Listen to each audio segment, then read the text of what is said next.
23واں پارہ سورہ یاسین۔ سورہ یاسین کی کوئی خاص فضیلت کسی صحیح حدیث سے ثابت نہیں ہے۔ ہمارے معاشرے کے اندر بہت سی فضیلتیں اس کی بیان کی جاتی ہیں۔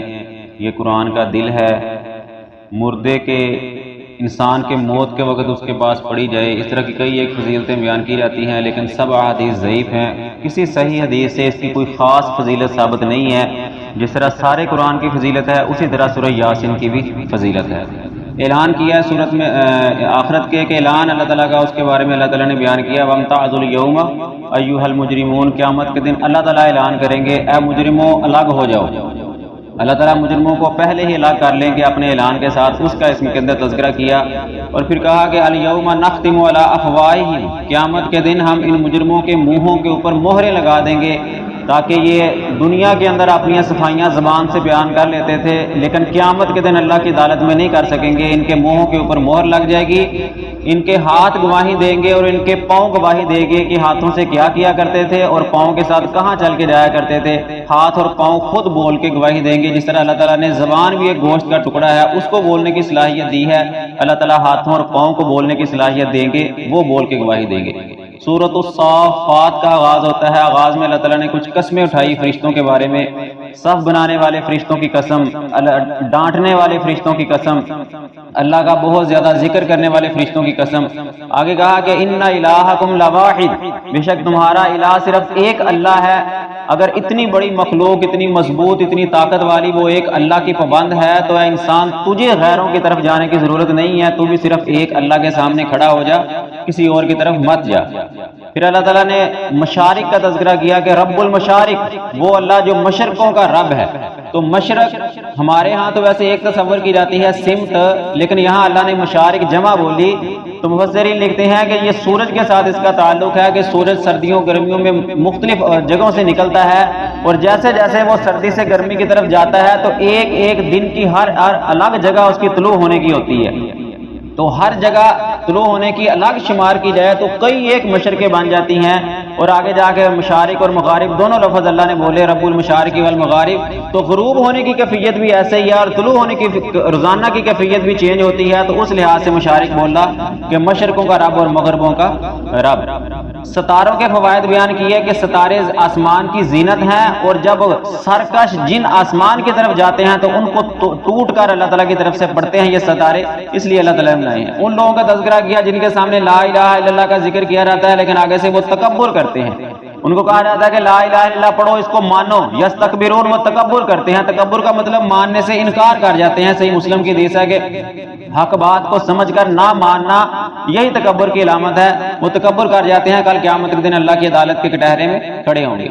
نیک لوگوں کے لیے جو جنت میں رب نے حوریں تیار کی ہیں، ان کا کچھ تذکرہ کیا کہ عندہم قاصرات الطرف عین، ان جنتیوں کے پاس آنکھوں کو جھکانے والی خوبصورت آنکھوں والی حوریں ہوں گی، اپنی نظروں کو جھکانے والی ہوں گی۔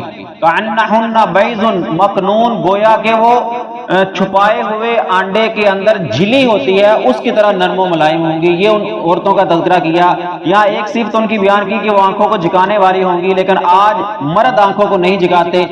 اعتراض بھی یہ کیا جاتا ہے کہ عورتیں بغیر پردے بازاروں میں نکلتی ہیں، وہ ان کا جرم ہے بغیر پردے نکلنا، لیکن مردوں کو حکم ہے کہ اپنی آنکھوں کو جھکا کے رکھیں، ان کی طرف مت دیکھیں، اگر جنت کی وہ آنکھوں کو جھکانے والی حوریں لینی ہیں، جن کا تذکرہ اللہ تعالیٰ نے یہاں پر کیا۔ ابراہیم علیہ السلام کا تذکرہ کیا کہ ان کو خواب کے اندر دکھلایا گیا کہ بیٹے کی قربانی دو، جو ان کو بڑھاپے کی عمر میں ملا تھا۔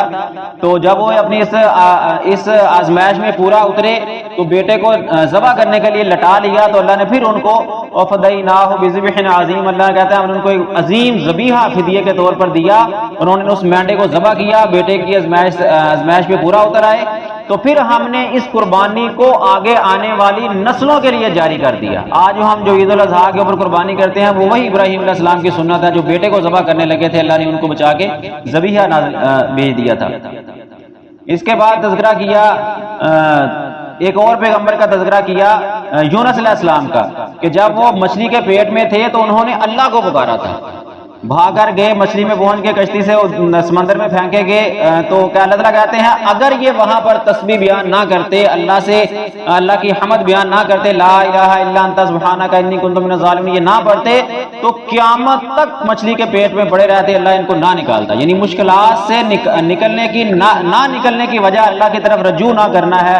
جو انسان اللہ کی طرف نہیں پڑھتے، رجوع نہیں کرتے، پھر اللہ کہتا ہے یہ اپنی مشکلات میں پڑے رہے، ہم ان کو نہیں نکالیں گے۔ اگر یونس علیہ السلام وہاں اللہ کی طرف نہ پلٹتے تو ہم ان کو وہیں پڑا رہنے دیتے، نہ نکالتے۔ پھر اللہ نے وہاں سے نکالا، ساحل پہ پھینکا، وہاں بیل اگائی، ان کو رزق بھی دیا، سایہ بھی دیا۔ پھر اللہ کہتا ہے ہم نے ان کو ایک ایسی آبادی کی طرف جانے کا کہا جو 1,00,000 یا اس سے زیادہ تعداد تھی۔ مفسرین لکھتے ہیں، وضاحت نہیں ہے آرے کی، اپنی ایک توجیہ ہے کہ وہ وہی آبادی تھی جہاں سے آئے تھے، جنہوں نے توبہ کر لی تھی، یا کسی اور آبادی کی طرف بھیجا تھا، اللہ بہتر جانتا ہے، لیکن اس کی تعداد صرف بتائی ہے کہ وہ 1,00,000 یا اس سے زائد تھی۔ آگے سورۃ صاد کا ذکر آتا ہے، آغاز کے اندر داؤد علیہ السلام کا ذکر کیا کہ ان کی عبادت خانے کے اندر عبادت کر رہے تھے تو 2 لڑنے والے جھگڑنے والے عبادت خانے کی دیوار پھلانگ کے اندر آتے ہیں۔ آگے کہتے ہیں کہ داؤد علیہ السلام کو کہ ہمارا فیصلہ حق پہ کرو، تو داؤد علیہ السلام ایک بادشاہ اور نبی ہونے کے باوجود ان کو یہ نہیں کہا کہ بھائی یہ کون سا طریقہ ہے عدالت میں آنے کا، تم کس طرح آ رہے ہو، یا تم مجھے کہہ رہے ہو کہ حق پہ فیصلہ کرو، کیا میں حق پہ فیصلہ نہیں کروں گا؟ آج کسی کہہ رہے ہو بھائی حق کے ساتھ فیصلہ کرنا، اچھا تم ہمیں سمجھاؤ گے حق پہ فیصلہ کرنا؟ وقت کے بادشاہ بھی ہیں، نبی بھی ہیں، اور عام لڑنے والے 2 آگے ہیں، اور وہ کہہ رہے ہیں کہ حق پہ فیصلہ کرو، تو انہوں نے کوئی آگے سے ایکشن نہیں لیا۔ ان کا مسئلہ سنا، مسئلہ کیا تھا کہ ایک کی 99 دمبیاں تھی، ایک کی 1 دمبی تھی، وہ 99 دمبیاں یعنی ان کی بھیڑیں جو تھی، وہ 99 والا ایک پہ قبضہ کرنا چاہتا تھا کہ یہ بھی مجھے دے دے تاکہ میرے 100 پورے ہو جائیں۔ تو وہ انہوں نے فیصلہ بھی کیا کہ بھئی یہ 99 والا جو ایک پہ قبضہ کر رہا ہے یہ ظالم ہے، ظلم کر رہا ہے تجھ کے اوپر، اور آرام سے فیصلہ کر دیا اپنی عدالت کے اندر۔ ان کو کوئی ڈانٹا نہیں کہ آنے کا طریقہ غلط تھا یا تمہارا کہنے کا انداز غلط تھا۔ سلیمان علیہ السلام کا تذکرہ کیا کہ ہم نے سلیمان علیہ السلام پر ازمائش نازل کی۔ انہوں نے کہا کہ ان کی 90 بیویاں تھیں، کہا کہ میں 90 بیویوں کے پاس آج رات جاؤں گا، اور کس غرض سے جاؤں گا کہ اللہ مجھے شاہ سوار مجاہد فی سبیل اللہ دے گا اور اللہ کے راستے میں لڑیں گے، لیکن انشاءاللہ نہیں کہا۔ تو وہ گئے، کسی بیوی سے کوئی بچہ پیدا نہ ہوا، صرف ایک بیوی سے پیدا ہوا، وہ بھی ایک پہلو سے کمزور تھا، جہاد کرنے کے قابل نہیں تھا۔ تو یہاں پر اللہ تعالیٰ کہتے ہیں کہ ہم نے ان پر آزمائش نازل کی صرف کس وجہ سے کہ انہوں نے انشاءاللہ نہیں کہا تھا۔ تو اپنا کل جو بھی کس کام کا ارادہ کریں، سورۃ الکہف میں اللہ تعالیٰ نے اس بات کا حکم دیا تھا کہ جس کام کا بھی ارادہ کریں کہ ہم نے کل یہ کام کرنا ہے تو ساتھ انشاءاللہ ضرور بولے۔ کائنات کا سب سے پہلا جرم بیان کیا جب اللہ تعالیٰ نے فرشتوں کو حکم دیا تھا سجدے کا، شیطان نے انکار کر دیا تھا، تو وجہ کیا بیان کی تھی؟ انا خیر منہ، میں اس سے بہتر ہوں، خلقتنی من نار وخلقتہ من طین، مجھے تو نے آگ سے پیدا کیا ہے اور اس کو تو نے مٹی سے پیدا کیا، آگ مٹی کے سامنے کیسے جھک جائے؟ یہ سب سے پہلا جرم تھا، انا خیر منہ، اپنے آپ کو دوسروں سے بہتر سمجھنا جو شیطان نے کیا تھا، یہ کائنات کا پہلا جرم تھا۔ سورۃ الزمر کا آغاز ہوتا ہے، زمر کا معنی ہوتا ہے گروہ، جماعت۔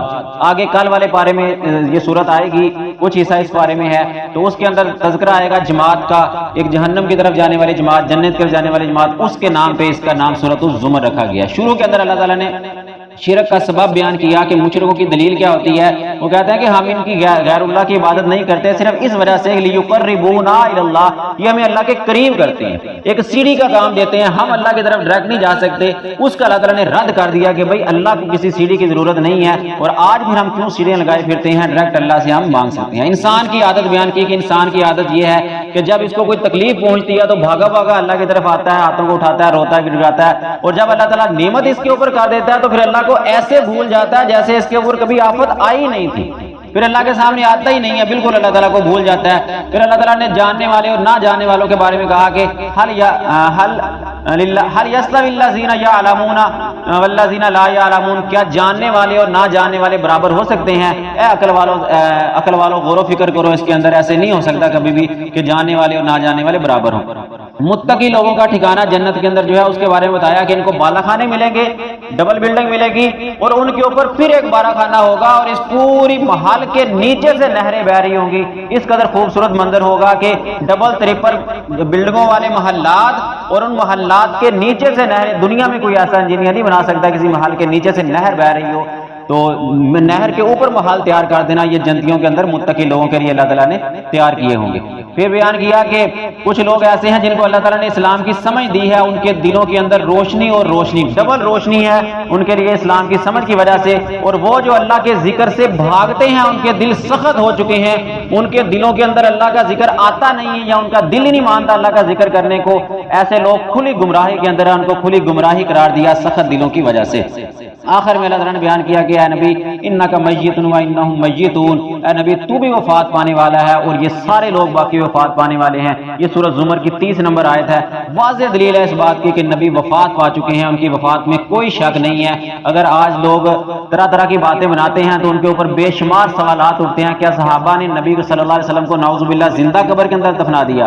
قبر بھی مانتے ہیں، کفن بھی مانتے ہیں، دفن بھی مانتے ہیں، غسل بھی مانتے ہیں، نبی صلی اللہ علیہ وسلم کی بیویوں کا بیوہ ہونا بھی مانتے ہیں، سب کچھ مانتے ہیں۔ نبی صلی اللہ علیہ وسلم وفات پا گئے؟ نہیں، وفات نہیں پائے۔ یہ تو عقل بھی تصور نہیں کرتے کہ قبر بھی مانو، کفن بھی مانو، غسل بھی مانو۔ کیا نبی صلی اللہ علیہ وسلم زندہ تھے، ان کے اوپر کفن چڑھا دیا گیا، ان کو غسل دے دیا گیا؟ نبی صلی اللہ علیہ وسلم کی بیوی اب بیوہ ہیں، جی بیوہ ہیں، نبی صلی اللہ علیہ وسلم وفات پا گئے؟ نہیں وفات پائے۔ یہ تو دونوں باتیں متضاد ہیں۔ یہ سورۃ زمر کی آیت نمبر 23 واضح دلیل ہے کہ انک میت و انہم میتون، نبی صلی اللہ علیہ وسلم وفات پا گئے اور سارے لوگوں نے وفات پا کے جانی ہے، اللہ کی طرف جانا ہے۔ یہ دنیا فانی ہے، اس کی ہر چیز فنا ہونی ہے۔ اللہ تعالی ہمیں قرآن کو سمجھ کے اس پر عمل کرنے کی توفیق عطا فرمائے۔ وما علیہ الا البلاغ۔